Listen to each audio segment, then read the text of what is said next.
ब्राह्मण और ब्राह्मणी दी जण पिलापिली नाहंती। सेमाने भारी गरीब। जमीबाड़ी कथा तो छाड़, रहिबाकू घरटीए भी नाही। कुड़ियाटीए करी सेमाने रहिथांती। ब्राह्मणीटी भारी अबागिया। गरीब सिना, हेले तार आत्मसम्मान बहुत। भिक मागिबाकू से घृणा करे। सेथिपाई सकाळु से जंगल को जाए, फल मूल शाग ग्रहण करे। ताकू धरी संध्यारे घर को फेरे। सेयाकू खाई सेमाने बंचंती। दिनकर कथा, बणरे शाग तोलु तोलु ब्राह्मण बाईगण गछटिए देखिला। तार मन भारी खुशी। भाबिला गछटी नहीं लगाइले बाईगण फलिब, दरकार पड़िले अभाव असुविधा मेंटेई देब।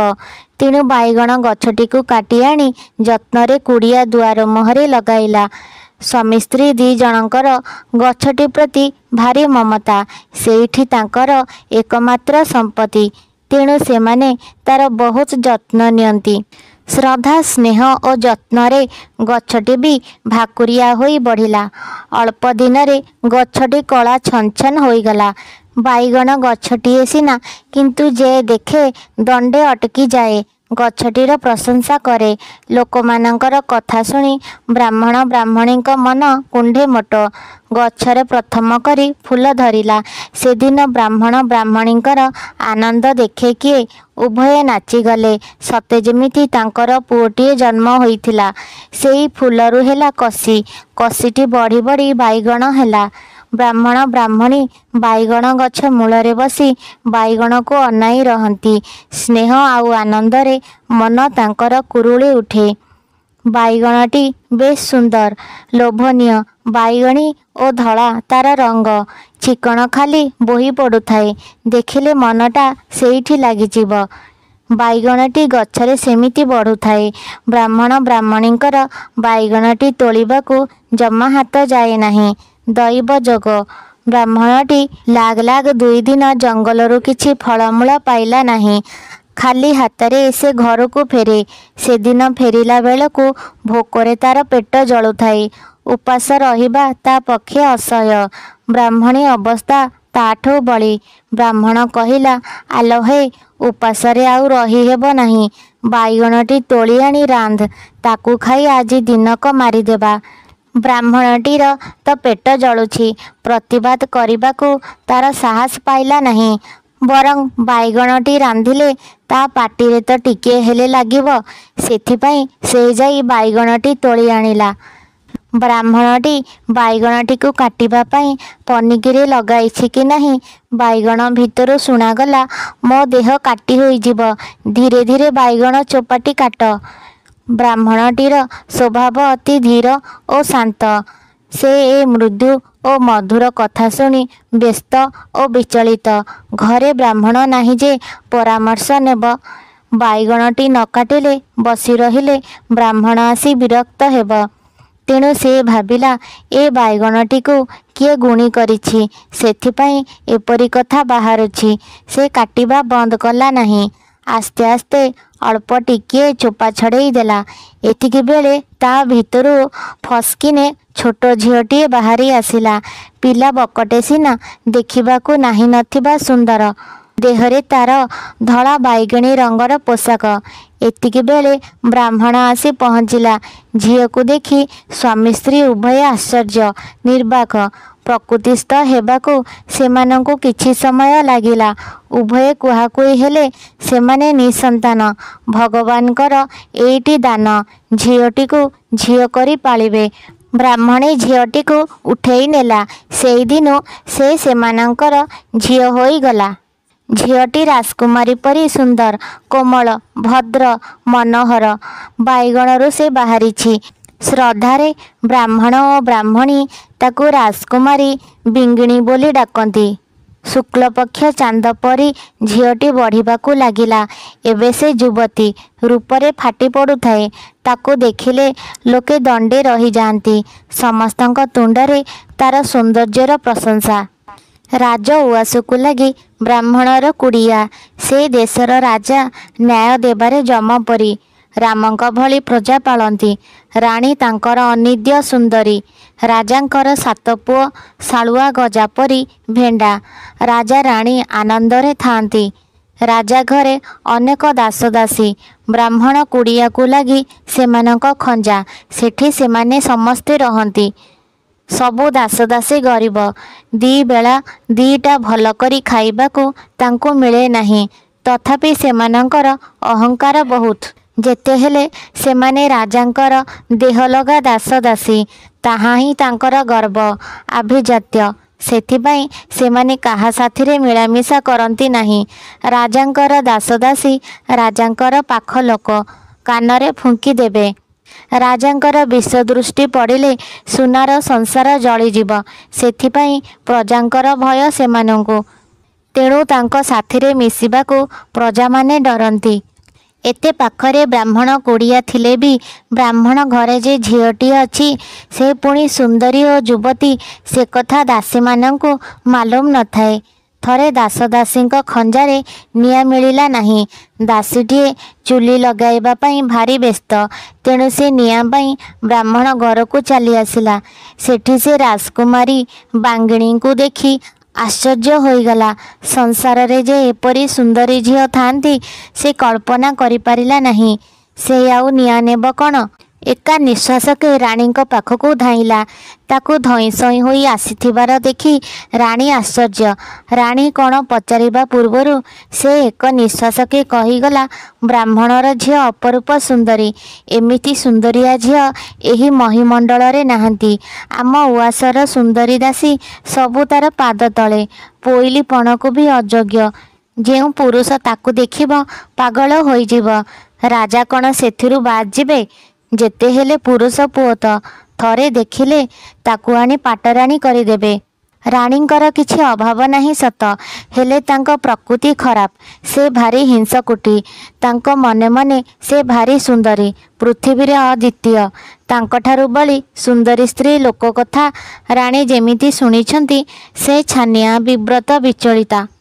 ସେ କଥା ସ୍ୱୀକାର କରିବାକୁ ସେ ଅନିଚ୍ଛୁକ। ପ୍ରତ୍ୟେକ ଈର୍ଷାନ୍ୱିତ ବ୍ୟକ୍ତିଙ୍କର ଖଳବୁଦ୍ଧି ବହୁତ। ରାଣୀ ତାର ବ୍ୟତିକ୍ରମ ନୁହନ୍ତି। ମନେ ମନେ ସେ ସ୍ଥିର କଲେ ବ୍ରାହ୍ମଣ ଝିଅକୁ ଧରି ଆଣିବେ। ଯଦି ଦାସୀ କଥା ସତ୍ୟ ହୋଇଥାଏ, ତାହେଲେ ତାକୁ ଶେଷ କରିବାର ବ୍ୟବସ୍ଥା କରିବେ। ରାଣୀ ନିଜେ ଗୁଣି ବିଦ୍ୟାରେ ଧୁରନ୍ଧର। ବହୁ ଗୁଣିଆ ତାଙ୍କର ପରିଚିତ। ଗୁଣି କରି ମାରିଦେବାଟା ତାଙ୍କ ପକ୍ଷରେ ଅତି ସହଜ। କେହି ଜାଣିବାର ଉପାୟ ବି ନାହିଁ। ତେଣୁ ଫୁସୁଲେଇ କରି ଝିଅଟିକୁ ଉଆସକୁ ଆଣିବାକୁ ସେ ମନେ ମନେ ସ୍ଥିର କଲେ। ରାଣୀ ମହା ହୁସିଆର। ତାଙ୍କ କଥା ଯେମିତି ପଦାରେ ନ ପଡ଼େ ସେଥିପାଇଁ ସେ ସଚେତନ। ମନର ଭାବ ଦାସୀ ଆଗରେ ସେ ପ୍ରକାଶ କଲେ ନାହିଁ। ରାଣୀଙ୍କର ନୀରବତା ଦାସୀଟାକୁ ବାଧିଲା।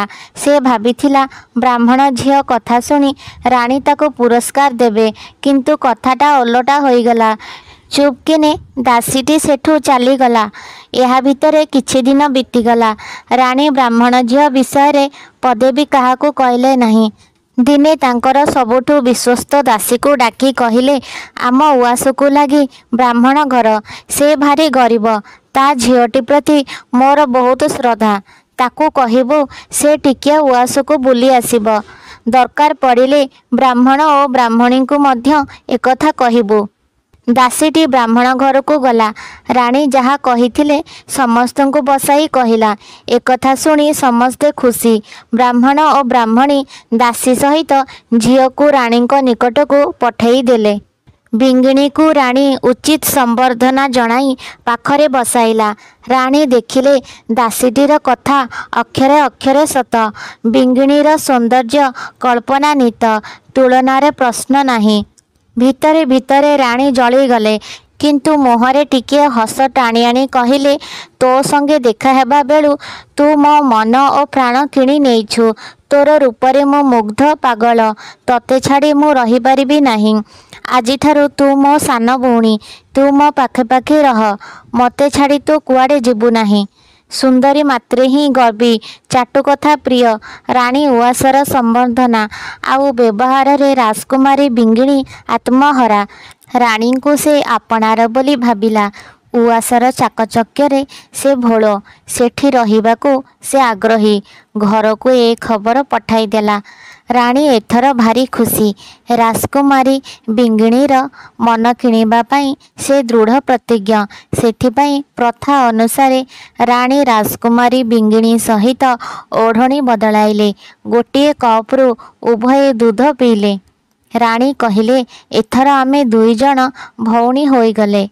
सेई दिनु शोइबा छड़ा राणी राजकुमारी बिंगिणीर पाख छाड़ती नहीं। तार गतिविधि उपरे तीक्ष्ण नजर रखिथांती। से देखिले राजकुमारी बिंगिणी मनीष नुहे परीटिए। ताको मंत्रमुग्ध करिबा एक कष्टकर व्यापार। केवल शोइला बेले गुणी प्रयोग करिबाकू हेबो। जेतेबेले राजकुमारी शोई जाए से विमोहन शक्ति खटाई पचारती कहिबु कि सत सुंदरी बिंगिणी मोर केउठी रहिछि जीवन नाटिका तोर। राजकुमारी गाढ़ निदरे शोइबार छलना करी कहे राजांकर बड़ पुअर जीवन भितरे मोर जीवन नाटिका अछि। ताकू मारिले मु मरिबी। राति पाहिबा पूर्वरु राणी बड़ पुअर शोइबा घर को गले। सेतेबेलकू ताको गाढ़ निद। ता देहरे से विष प्रयोग कले। राजकुमारंक प्राण छाड़ीगला। राणी धीरे धीरे निज शयन कक्ष को फेरी आसिले। राजकुमारी बिंगिणी कौन करुछि देखिबा पाई दासीटीए पठाइले। दासीटी फेरी आसी खबर देला राजकुमारी तांको नित्यकर्म करिबारे व्यस्त। राजपुत्रर मृत्यु खबर राज्यर चारिआडे व्यापीगला। समस्त राज्यवासी शोकाकुल। राणी बहुत कांदिले। राजकुमारी बिंगिणी मला नाही अथच पुओ मला। सेथिपाई राणी व्यतिव्यस्त। गोपନରେ गुणिया मानंकु डाकी परामर्श नेले। गुणिया माने कहिले गुणी प्रयोगरे किछि त्रुटि रहिगला। एथरक निष्ठारे कले गुणी काम देब। परदिन राजकुमारी शोइबाकू गला सत किंतु शोइला नहीं। छलना करी पड़ी रहिला।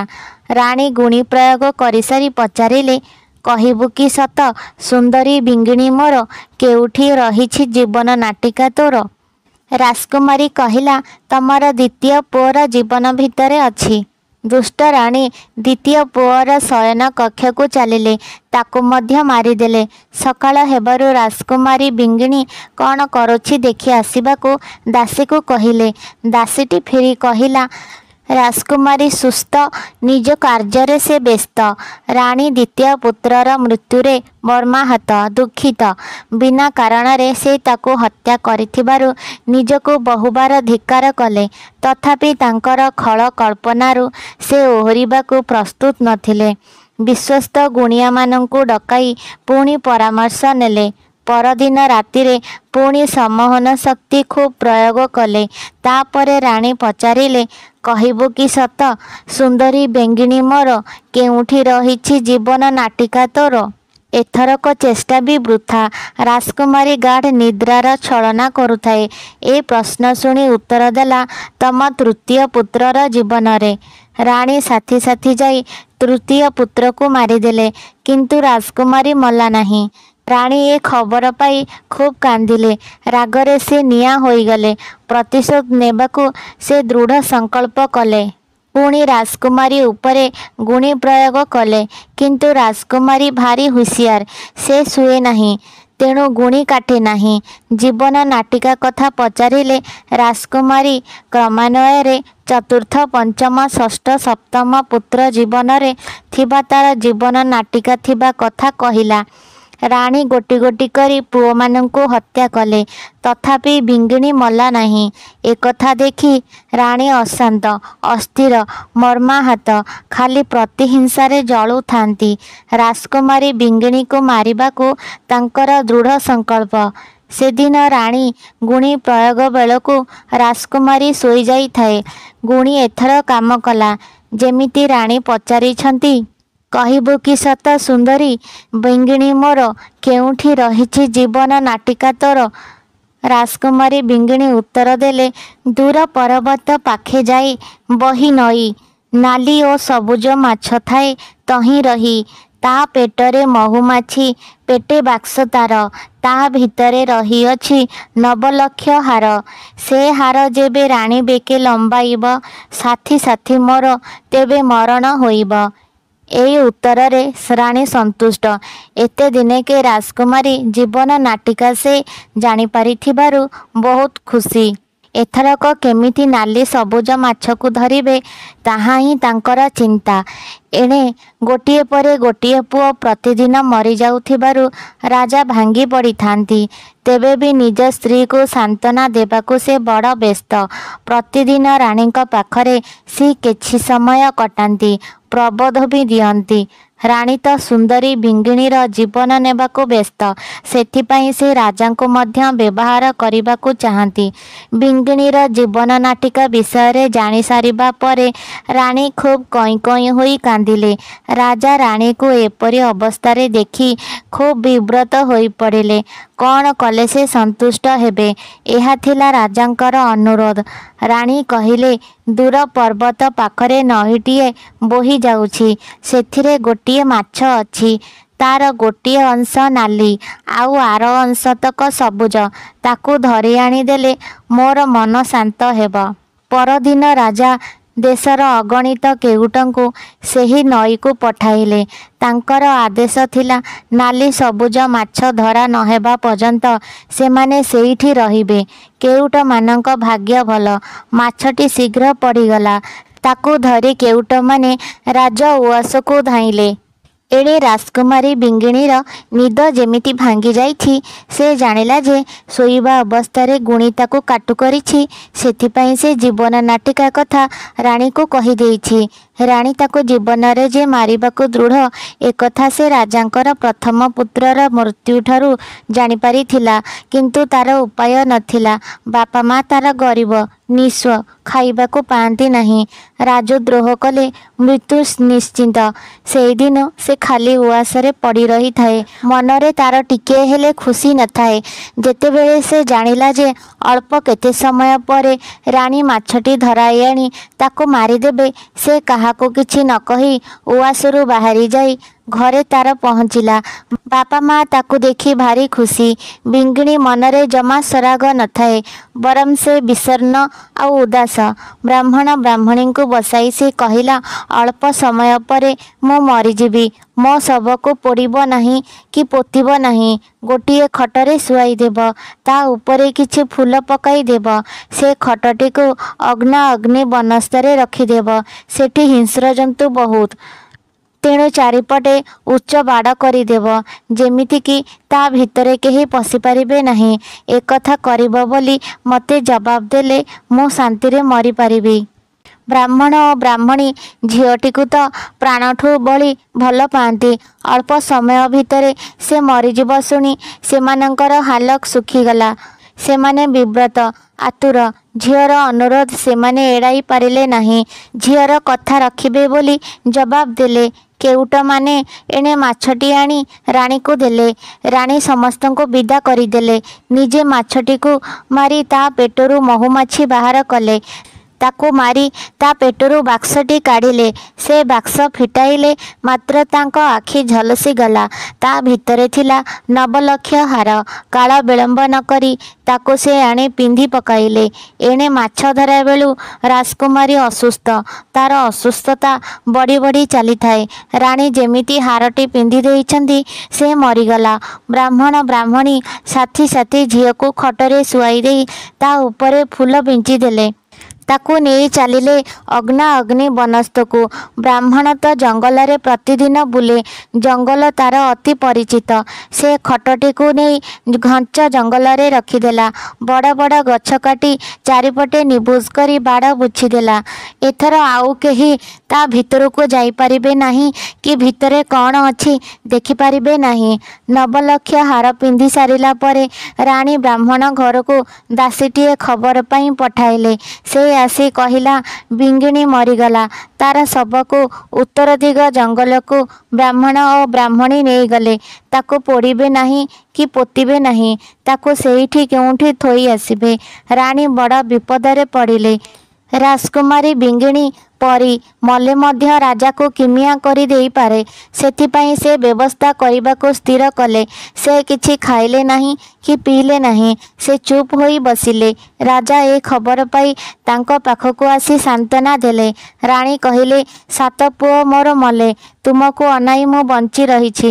ମୁଁ ଜାଣେ ଉତ୍ତର ଦିଗରେ ତମ ଜୀବନ ପ୍ରତି ବିପଦ ଅଛି। ମୋତେ ଜବାବ ଦିଅ, ମୃଗୟାକୁ କେବେ ଉତ୍ତର ପଟକୁ ଯିବ ନାହିଁ।